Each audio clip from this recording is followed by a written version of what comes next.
தமிழகத்தில் மகளிர் உரிமை தொகை திட்டம் 1.20 லட்சம் பேர் பெண்கள் நீக்கம் வெளியான அதிர்ச்சி தகவல். வாங்க என்னன்னு சொல்லி பார்க்கலாம். அதுக்கு முன்னாடி நம்ம சேனலை சப்ஸ்கிரைப் பண்ணலாம், சப்ஸ்கிரைப் பண்ணிக்கோங்க. இப்போ தகவலுக்குள்ள போகலாம். தமிழ்நாட்டில் கடந்த வருடம் அக்டோபர் மாதம் முதல் பெண்களுக்கு மகளிர் உரிமை தொகை திட்டத்தின் கீழ் 1000 ரூபாய் வழங்கப்பட்டு வருகிறது. இந்த திட்டத்தில் சுமார் 1.15 கோடி பேர் பயன்பெற்று வரும் நிலையில் தற்போது 1.27 லட்சம் பெண்கள் திட்டத்தில் இருந்து நீக்கப்பட்டதாக தகவல் உரிமை சட்டத்தின் கீழ் தெரிய வந்துள்ளது. அதாவது மகளிர் உரிமை தொகை திட்டம் என்பது தொடர்ந்து புதுப்பிக்கப்பட்டு வருகிறது. கடந்த அக்டோபர் மாதம் வரையில் இந்த திட்டம் புதுப்பிக்கப்பட்ட நிலையில் பயனாளிகளின் எண்ணிக்கை 1.15 கோடியில் இருந்து 1.14 கோடியாக குறைந்துள்ளது.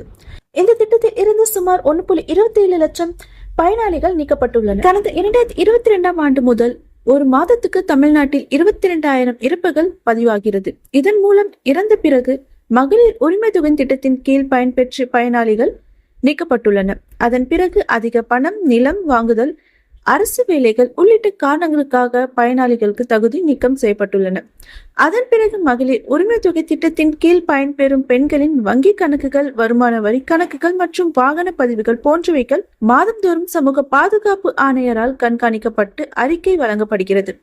மேலும் கடந்த அக்டோபர் மாதத்தின் மூலம் இந்த திட்டத்தின் 1140 கோடி ரூபாய் வழங்கப்பட்டுள்ளது என்பது தெரிவிக்கப்பட்டுள்ளது.